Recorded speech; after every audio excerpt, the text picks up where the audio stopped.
Students at Hofstra University are demanding that the school tear down a statue of Thomas Jefferson. Meanwhile, a Northern California public school district is considering painting over a mural of George Washington because a working group deemed the painting, quote, traumatizing to students and community members. We will analyze the end of history. Then, an Alabama legislator admits abortion is murder, academics normalize pedophilia, and finally, the mailbag. I'm Michael Knowles, and this is The Michael Knowles Show.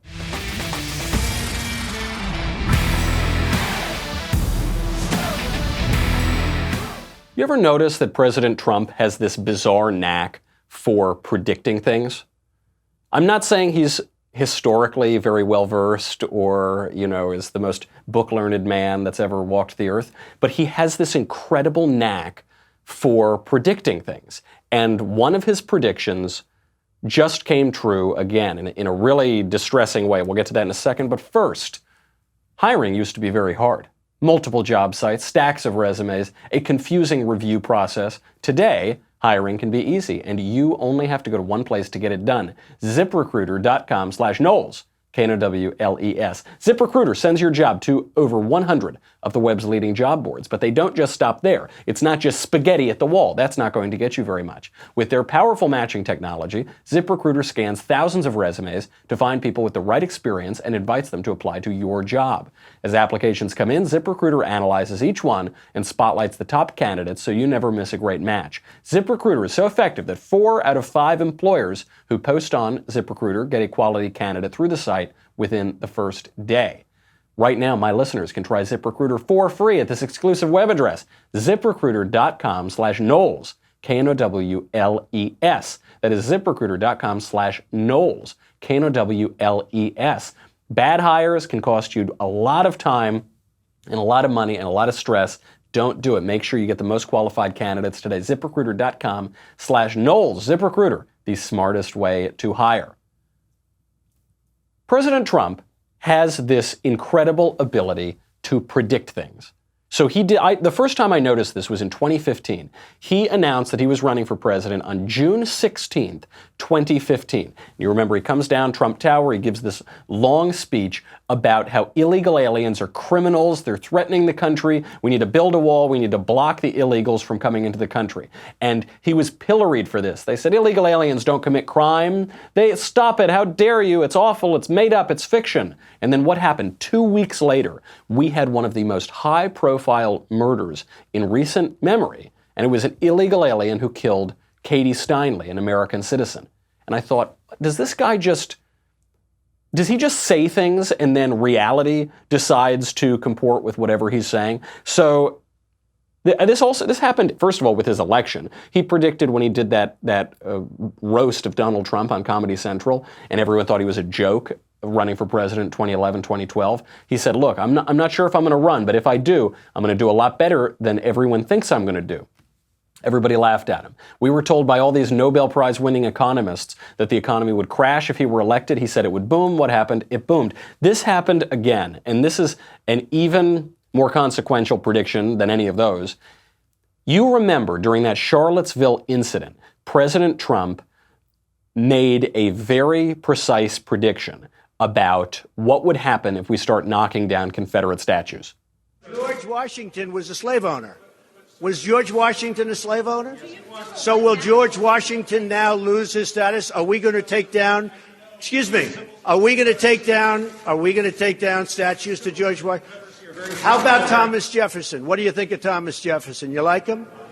Okay, good. Are we going to take down the statue? Because he was a major slave owner. Now we're going to take down his statue. So you know what? It's fine. You're changing history. You're changing culture. Are we going to take down statues of Washington and Jefferson? People said, oh, what are you talking about? We're only taking down statues of Confederates. We're only taking down Robert E. Lee. He's a bad guy. Jefferson, well, he had problems, but don't worry, we're not going to take him down. Except now, less than 2 years later, that's exactly what's happening. Right now at Hofstra University, last Friday, a group of students hosted an event titled, Jefferson Has Got to Go. These students have previously already defaced this Jefferson statue at Hofstra. They wrote decolonize on it. They wrote Black Lives Matter on it. They wrote all this other stuff on it. Who are the organizers of this event? Hofstra students. Planned Parenthood, for some reason, couldn't tell you why, and then local community members. And there is a real irony here, by the way, that Planned Parenthood is hosting an event to take down a Jefferson statue because it's not nice to black people. Thomas Jefferson enslaved black people, that is true. Planned Parenthood kills black people, slaughters them en masse. Black women get abortions at more than 3 times the rate of white women. More babies in New York City are aborted than born. And Planned Parenthood has the temerity to go to an event and say, we need to tear down our history because it's not nice to black people, because this man owned slaves. You kill black people. In New York, more black people killed than born. Neither here nor there. The Hofstra College Democrats also want the statue gone. It's not just at Hofstra. Students at GW University now want to get rid of George Washington. For those of you who don't know, GW University stands for George Washington University, and they want to get rid of their namesake and their mascot. This is the majority of students here. There was a vote that was conducted. 54% of students at GW want to get rid of George Washington. How about George Washington High School in Northern California? They now want to paint over, they want to get rid of a mural that depicts George Washington. And the way they did it is so insidious. It's just that creeping, tyrannical leftism that seems like it's nice and orderly. So they mask all of their totally destructive instincts with this sort of orderliness of bureaucracy and meetings. They didn't just take a sledgehammer to it, no. They formed a working group. Oh, it's a working group. There's a committee. The committee's going to meet, and then they're going to decide to take a wrecking ball to a work of art and a piece of history. The working group decided that a mural of George Washington, the founder and father of our country, at a high school called George Washington High School, quote, traumatizes students and community members. It doesn't just offend them, it traumatizes them. This is what we have been seeing increasingly for years now. What I see at these universities when I go and give speeches there. They are conflating speech with violence. So it's this work of art, this work of history, is not simply offensive, it's not simply unpleasant, it's not simply unappreciated. No, it is traumatizing, which is to say it is committing an act of violence that has physical repercussions on students. And so, if the school is going to protect the students' safety, their physical well-being, then they have to paint over the artwork.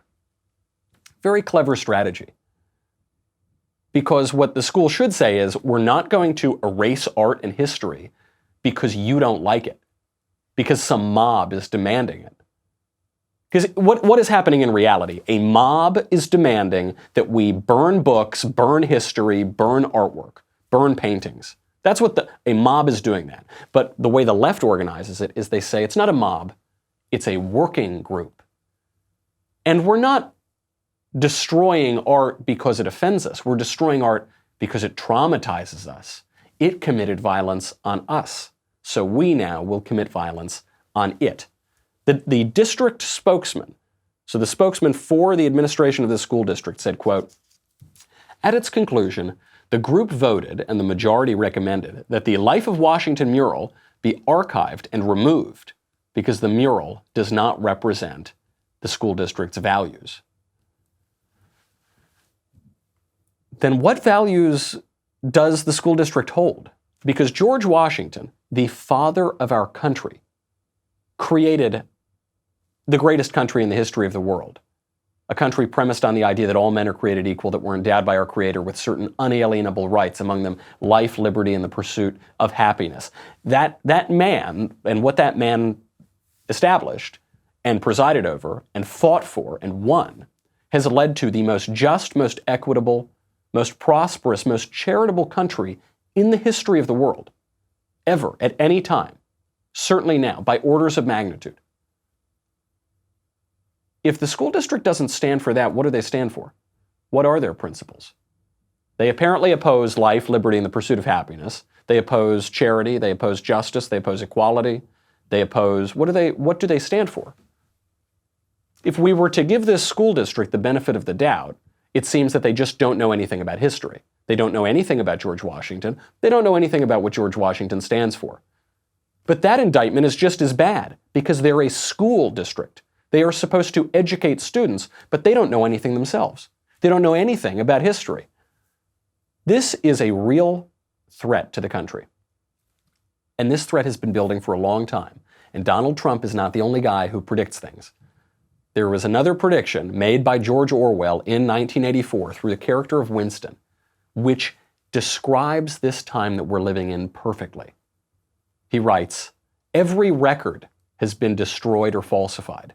Every book has been rewritten. Every picture has been repainted. Every statue and street building has been renamed. Every date has been altered. And that process is continuing day by day and minute by minute. History has stopped. Nothing exists except an endless present in which the party is always right." That's what happens. What happens when you get rid of history? Because you might say, who cares? It's a statue. Oh, who cares? It's a monument. Oh, who cares? It's some dates of some battles and some things that some guy wrote. Without history, there is only an endless present in which the party is always right. If you're not going to be guided by history, you are going to be guided by something or somebody. And in the absence of history, in the absence of fact, because when we talk about history, we're talking about facts. History and facts are the same thing.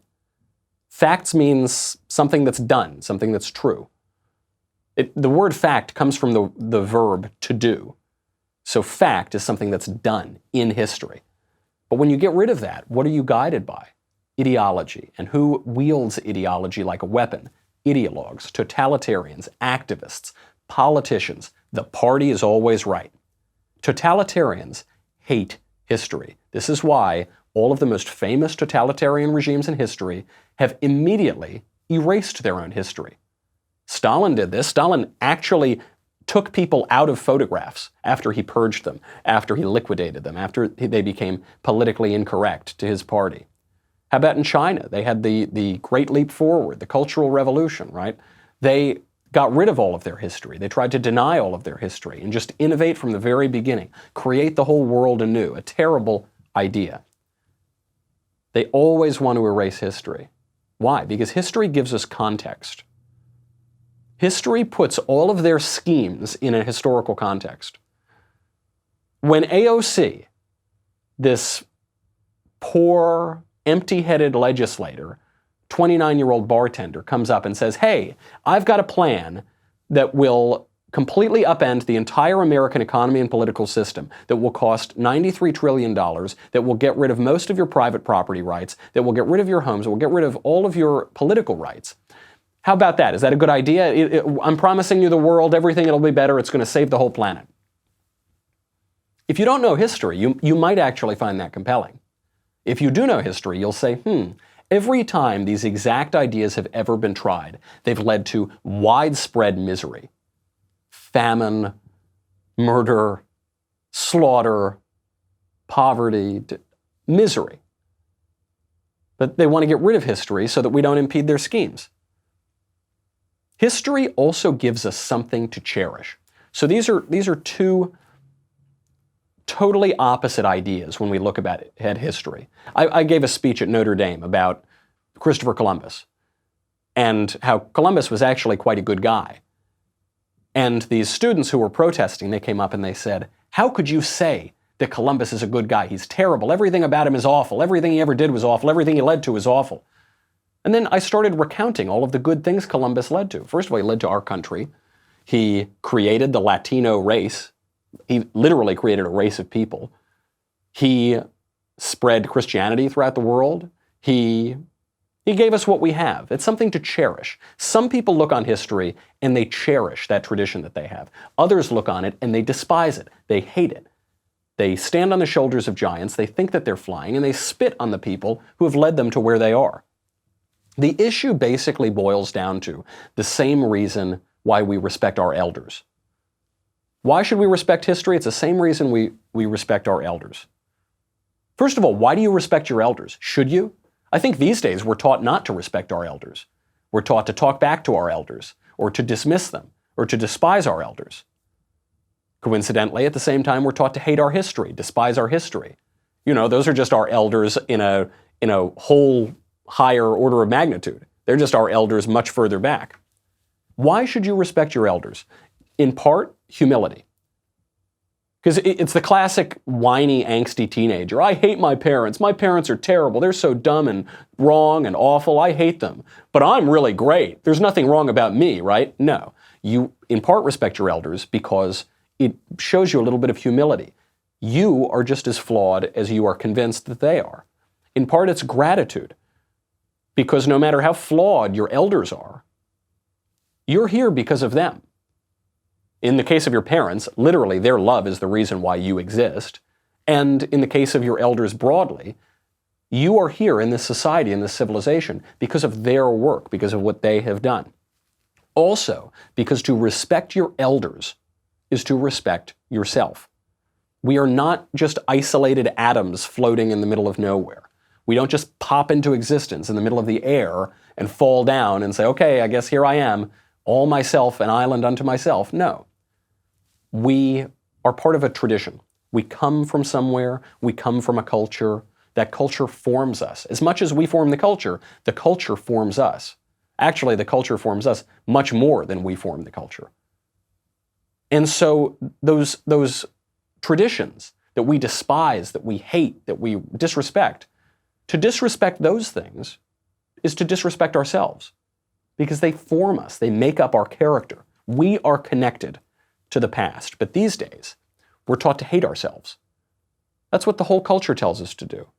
Americans are the worst. Americans are awful, especially, don't get me started on straight white men. Don't get me started on straight white men who think that they're men.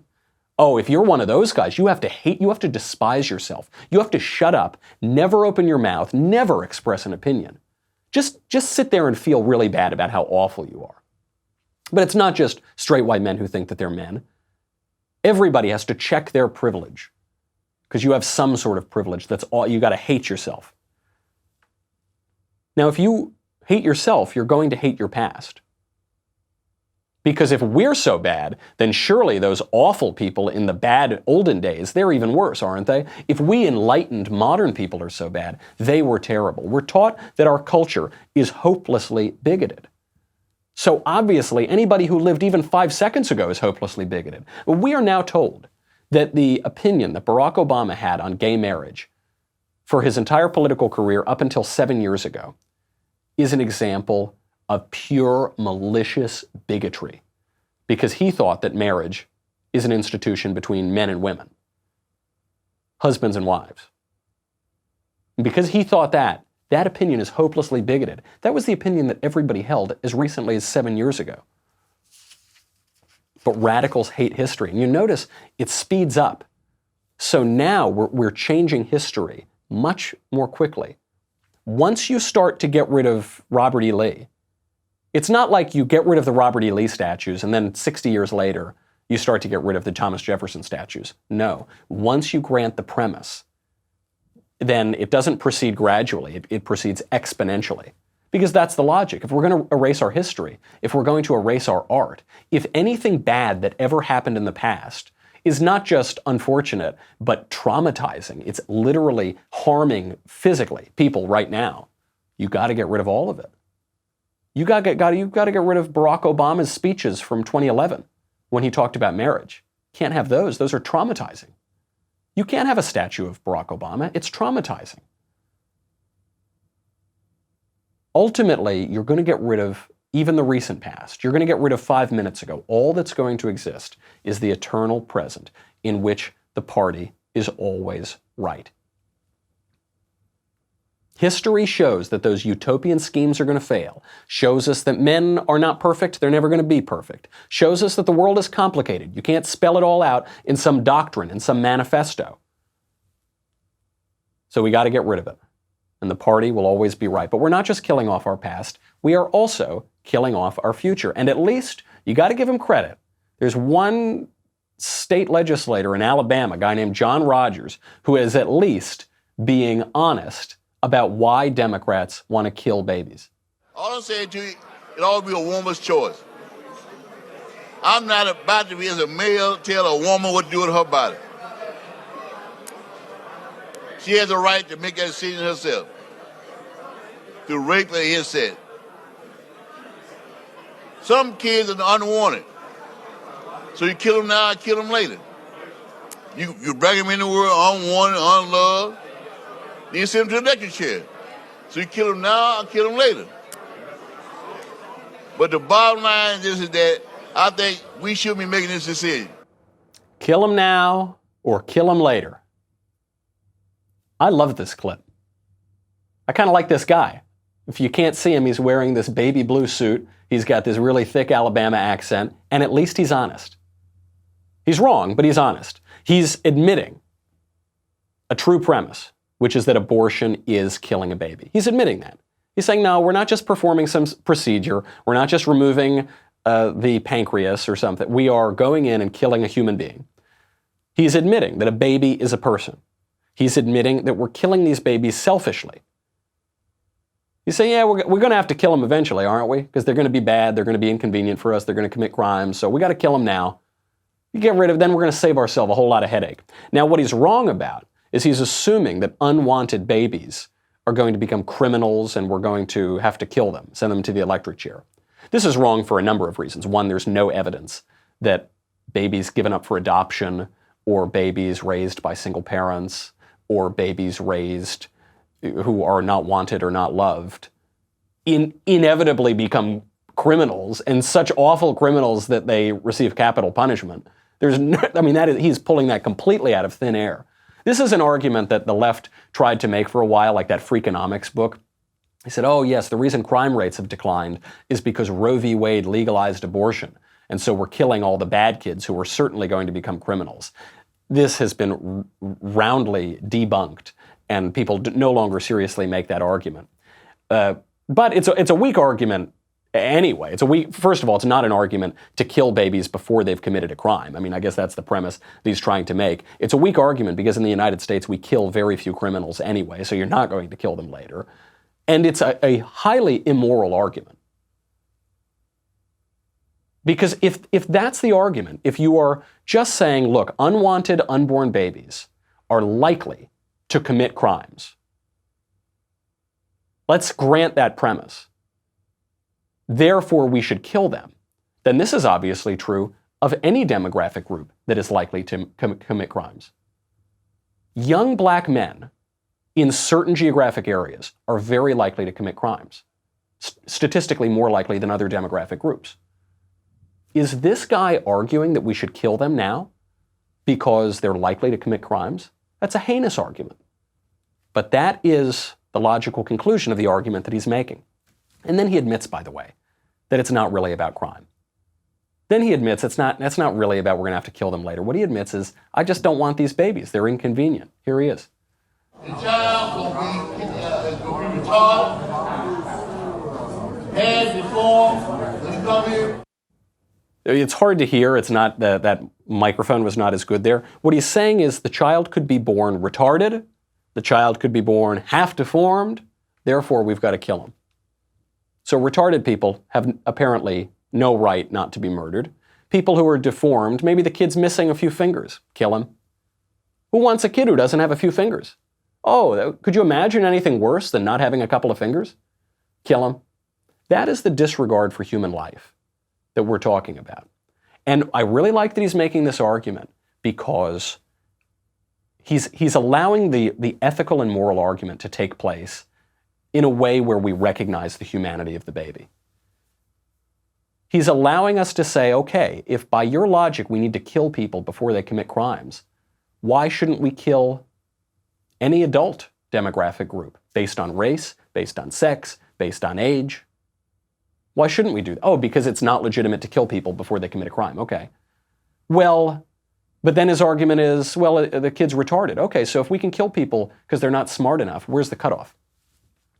Maybe a 90 IQ, 95 IQ? We'd have to kill off basically all of the U.S. Congress. Dan Crenshaw probably could still live. Dan Crenshaw would be the last remaining congressman. Everyone else would be gone by that measure. Is that what we're going to do? Deformed. How about if someone's ugly? Someone's a little fat, they've got some pockmarks on their face or something. We'll kill them, right? They're deformed. Nobody wants a deformed person. How ugly. Either human dignity, human worth, comes from some superficial characteristic, like IQ, or how you look, or how many fingers you've got, or how much your parent loves you, or how well you're going to be raised, or the likelihood, because of your circumstances, that you're going to be in situations where you might commit more crime. Either it's from that, or it's intrinsic. Human beings have intrinsic value. Those are the two options. That's the logic of abortion. Speaking of little children, a bunch of academics now want to normalize pedophilia. We'll get to that in a second. We'll also get to the mailbag. But first, I've got to say goodbye to Facebook and YouTube. So if you're on Facebook and YouTube, go over to dailywire.com. $10 a month, $100 for an annual membership. You get me. You get the Andrew Klavan Show. You get the Ben Shapiro Show. You get to ask questions in the mailbag. You get the Matt Walsh Show. You get to ask questions backstage. You get the Leftist Tears Tumblr. Where is my Leftist Tears Tumblr? Oh my gosh. I don't have a Leftist Tears Tumblr on my desk right now. If those doors to the studio open up, I very likely will drown. This could be my last show.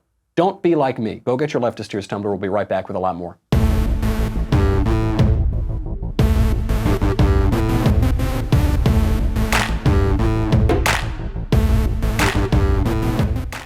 All right, we've reached the end of society. I guess it's all over. We had a good run. We lasted for, I don't know, probably like 5,000 or 6,000 years. Now it's over. Academics in Britain, at a conference hosted at Cambridge University, one of the oldest and best universities in the world, have now reached the logical conclusion of the sexual revolution, the normalization of pedophilia. What they say is that pedophilia is normal and natural.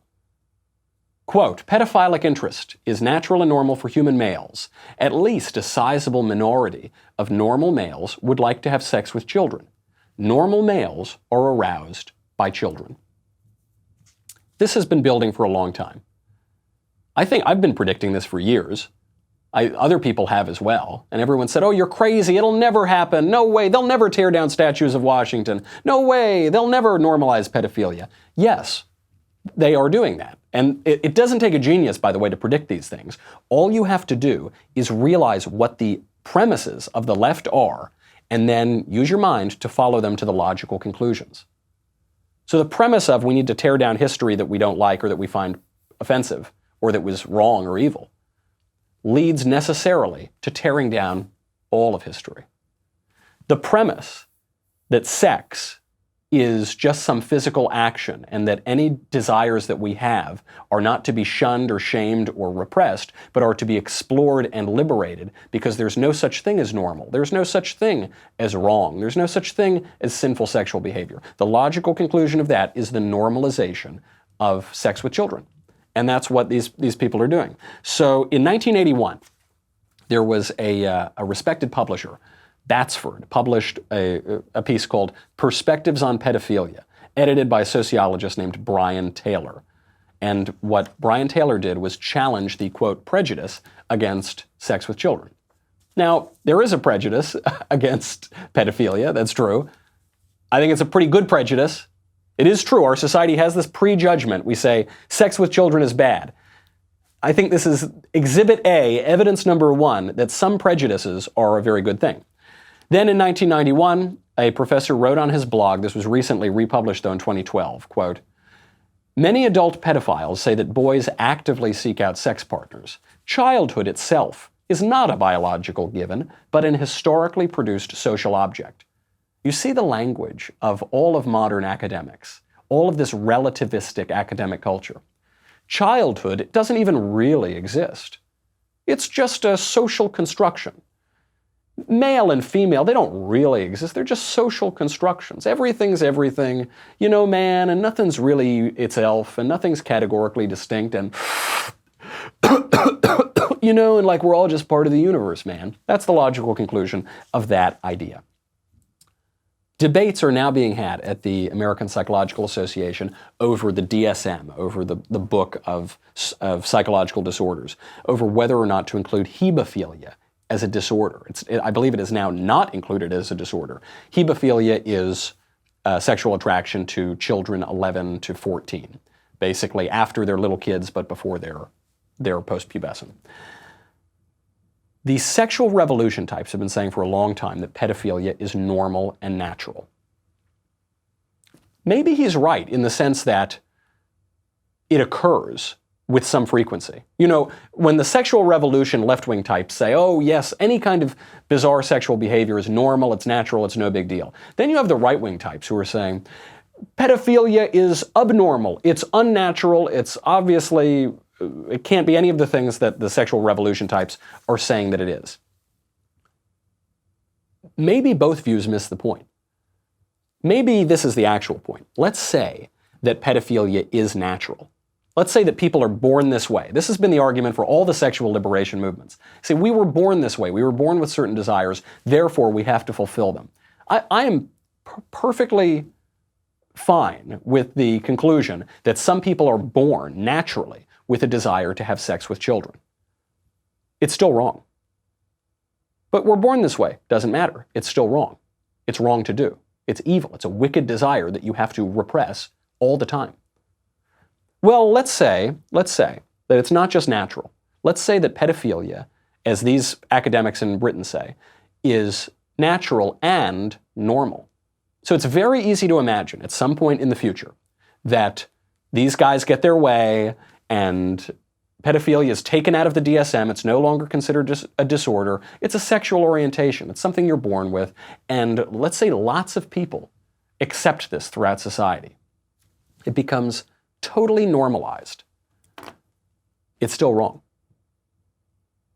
But 80% of people say it's okay. Right, 80% of people are wrong. But 5% of people are born with this desire. Right, the desire is still wrong. This is a really tricky issue for the sexual revolution, and I guess for the left broadly, which has embraced the sexual revolution, because pedophilia, our natural, correct revulsion toward pedophilia and pedophiles, shows us that so many premises of the sexual revolution are not true. The idea that exists now, I mean, this is, I think, the chief moral maxim of our age, which is, if it feels good, do it. That's not sufficient. That's not true. That's not right. Certain acts are wrong, certain ones are right. So now, the way that the left has gotten around this in recent years is they've made consent the most important thing. You can do anything you want to anybody, but you need consent. You can smack your sexual partner around, you can punch him in the face, you can put a cigarette out on his forehead, whatever that's okay, as long as you get consent. And so children can't consent. Okay, can a 14-year-old consent? I feel that when I was 14, I could consent to a lot of things. I was able to consent to go work. I had working papers at 14, I had a job. How was I able to work a job if I couldn't consent? In that case, I was a slave. Was I really a slave? Are teenagers who work at fast food places slaves? No. In some way, they're consenting. Consent is insufficient. This libertine, totally liberal culture of saying, well, whatever you want to do is, it's fine, just do it, as long as you have consent. That's insufficient. Some things are intrinsically wrong, no matter who's born that way, no matter what people think, no matter how we can bend the definition of consent. It's just wrong. But if this is wrong, then what else is wrong? What else does the moral order say about our behavior? Not even just our sexual behavior, all of our behavior. That's a difficult question. And ironically, as we've gotten so much worse, so much less able to have moral discourse, we're seeing the horrifying conclusions of that. Perhaps that will wake people up and say, gosh, I've gone down a terribly wrong road here. On my trip to progress, I've gone down a horrifically wrong road. I've gone to this awful conclusion. And as C.S. Lewis points out, when you realize you're going down the wrong road, the person who turns around and starts going in the other direction is the progressive. He's the one who is actually pursuing progress. We got to get to the mailbag. First question from Alyssa. Not sweet little Elisa, but Alyssa. Hello, Michael. Why can't governments just print more money? Why do people say it brings down the value of the dollar? I've never been explained this, and everyone else seems just to understand, and so I've always been too embarrassed to ask. Thanks, Alyssa. Well, you're looking at Venezuela right now, I assume, to see why you can't print more money. Here's why. Money refers to value. Money is a symbol of value. And what is that value? That value is goods and services. It's the production of our economy.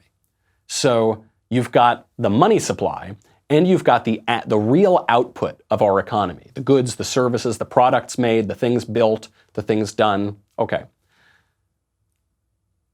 The money has to match the output. So let's say your economy is worth $20 million. And that's the output that you're putting out. And then one day the government decides it wants more money.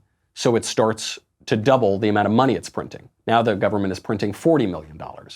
But your real output is still only $20 million. Well, you've got double the money, but the same amount of goods and services. So as people go to buy those goods and services, everybody knows you're printing more money. Eventually, people figure out the secret. And so what happens is the prices of those goods and services will double. Gradually, but eventually they will double. What that is called is inflation. You get inflation because you can't trick everybody. You can't make something out of nothing.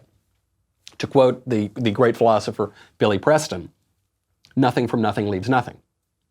So these ridiculous tin pot dictatorships like Venezuela in Latin America think that the way that they can make up for all of their overspending, their economy made a certain output, and then they're just spending and borrowing and bribing people and doing all of this. And eventually, when that catches up to them, and they say the bill comes due, they just start printing more money. It's not going to work. Nobody cares about the paper. They care about what the paper represents, and there's no such thing as a free lunch. From Evan, hey Michael, if my memory serves me correctly, when you were younger, you were an atheist. True. I am sort of in the same boat as you in that I was an atheist and now believe in God, mainly due to you and the influence you've had on me. It's nice to hear. What drove you to believe in God, and what would you recommend to someone who is trying to explore faith? Thank you so much. For me, it started with the arguments for God. And it started with my recognition that all the people around me, this was during college, all the people around me were smart, and they were all atheists. But the smartest people were not atheists. The very smartest people were Christians. And generally, they were Catholics, or on the road to becoming Catholics, or Eastern Orthodox also, liturgical, traditional, with a profound body of work and philosophy and obviously natural law and all of these sorts of things. So I noticed that piqued my interest. Then I started reading C.S. Lewis or G.K. Chesterton, started reading the arguments for God, the ontological argument that Alvin Plantinga formulates. Alvin Plantinga is the most recent of a zillion people who have formulated it. It goes back to St. Anselm of Canterbury, and the Thomistic arguments for God from St. Thomas. And it occurred to me eventually that the arguments for God's existence were much stronger than the arguments against God's existence. Now you'll notice what word has been missing throughout all of this is faith. For me, it was initially almost entirely intellectual. Then the experience and practice of faith happened after. What I would recommend, I didn't really go to church very much, almost never in college, and for me, the reason for that was that I was raised in the very liberal post-Vatican II Catholic Church, where it was all these awful, insipid hymns that were like, bad pop songs with saccharine lyrics. And it was all just kind of a show. It was just, the priest would say, hey, be a good person. You don't have to really do anything or think anything. I don't know if anything's really that true, but be a good person. I'm only slightly exaggerating. And then you'd all hug, and that's okay. And it was really more of like a, therapy group than real worship. The purpose of the Mass, or the purpose of whatever church you go to, is not to make you feel really good about yourself. You were there to worship God. And you're actually doing something.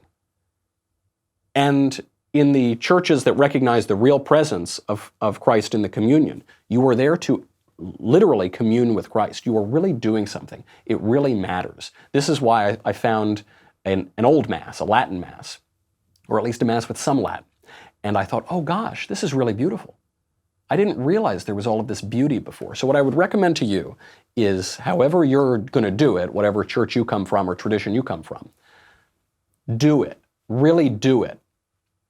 Read all the stuff, convince yourself intellectually. It seems like you've already done that. And then do it and realize that you're doing something. You're not just playing around in a sandbox. You are really doing something, and something is really being done to you by the Holy Spirit. When you realize it's all true, that will obviously inform your faith and transform your life. From George. This morning, I heard on a local radio station here in St. Louis that you will be speaking at the state capitol in Jefferson City on May 9th. Can you elaborate rather on this or supply a website to find out the specifics? That's true, I am. I'm going to be speaking in Jefferson City at the state capitol in Missouri. I was invited by a state senator there because my speech at the University of Missouri, Kansas City was interrupted, and because I was physically assaulted, and because the awful chancellor of that university, Molly Agrawal, then chose to condemn me and praise the hecklers who were trying to shut down a free discourse on campus. So I was invited to go give a speech there at the state capitol. We'll get more information out soon. I actually don't have it all on me right now, but it promises to be a lively event. So if you're around, sure would love you to come out. From Seth. Hello, Michael Knowledge. I was talking to a friend, and she said that when she gets married, the husband will have to change his last name to hers. What do you think about husbands changing their last name to their wives? Well, if she's waiting to find a man who's going to change his last name to hers, this might not end up being too much of a problem for her. She might not have to actually answer this question ever. She'll wait a very long time. I think this is a bad idea. I have one friend who did take his wife's last name. And he came up with some elaborate explanation of this that was philosophical and everything. I think really why he did it is because he had a really long, kind of clunky last name, and his wife had this really sleek last name that was short. And so I think maybe it was a little self-interest there as well. What that accepts is an inversion of the tradition. So what you are, traditionally, the man is considered the head of the household. Now, what does that mean? Does that mean he's like dragging his knuckles across the floor and bellowing like some tyrant or something? No. But it does mean that the man has a leadership role. The husband has a leadership role in the household. And one symbol of this is the family, the whole family, taking the husband's last name. If you are going to take your wife's last name, what you are saying is, we are going to invert this traditional order. So the wife is going to have the leadership role in the household. What does this mean? Does this mean that she's going to be the primary breadwinner? Does this mean that you are going to be the man is primarily going to be the keeper of the home and the nurturer and the person who raises the children and the person who is keeping the family together in a more private way while the wife goes out and is the public face of the family and is spending much more of her time in public? Okay, if that's the life you want to live, that's fine. I think there is a reason why throughout all of history, certainly in our civilization and in the vast majority of other civilizations, it has been the other way around. Something about our nature probably leads into that. Something about our inclinations probably explains that. If you want to upend that and do the opposite and see if backwards day works for the rest of your life, go for it. I mean, be my guest, but you are fighting against the tides of your culture and civilization and history, and maybe they knew something that you don't. From David. Hello, Michael. I'm currently in college studying English teacher education. I'm thinking about changing to a poli-sci major program. Do you think this is a useful major, and what would you recommend studying to get into politics? Thanks, David. I think it's a terrible major. I think it's completely useless. I don't recommend studying political science. Ben was a poli-sci major, and he says the same thing. Political science is a highly politicized ideological major. It now rarely focuses on political philosophy, which is a very worthwhile thing to study, and instead focuses on, statistics and social science and things that are a little softer, a little less related to the traditional liberal arts. If it depends. If you want to go into politics, I recommend you study history or English, perhaps, literature, or I guess philosophy, if you're interested in political philosophy.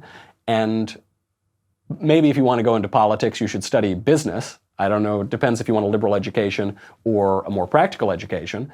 And if you study business, you can make a whole lot of money, and then you can buy your way into some political seat and rise your way up if you want. If you want to be an English teacher, I guess you should study English or English education. It depends what you want to do with it. Poli-sci can be useful in the sense that a lot of poli-sci majors end up going to law school. If you want to go to law school to get into politics, then that's fine. What I would really recommend, though, is doing what you are good at, doing what you naturally gravitate toward, and knowing somehow, some way that might apply to the rest of your life. I studied liberal arts. I studied history and Italian literature. Those are not mechanical arts. Those are not practical. You don't get a job out of those. But I was very interested in them. I think they're very good for understanding the West, understanding our culture, understanding human nature. They're obviously good for politics, which is what I'm doing now. They're obviously good for an understanding of the culture and where things are going. So it does apply in that way. Poli-sci, I don't think really does that. You got to figure out what you want. So often people go into these schools and they just pick some random major just 'cause, and then they come to regret it years later. Don't end up with that regret. We're right now at a crisis of the American university. The whole thing is collapsing around us, and you don't want to be the one who spent $250,000 getting a degree that you come to find out is useless. All right, that's our show. So much more to get to, but we just don't have time, man. I'm sorry. We will be back on Monday. Have a good weekend. In the meantime, I'm Michael Knowles. This is The Michael Knowles Show. I'll see you then.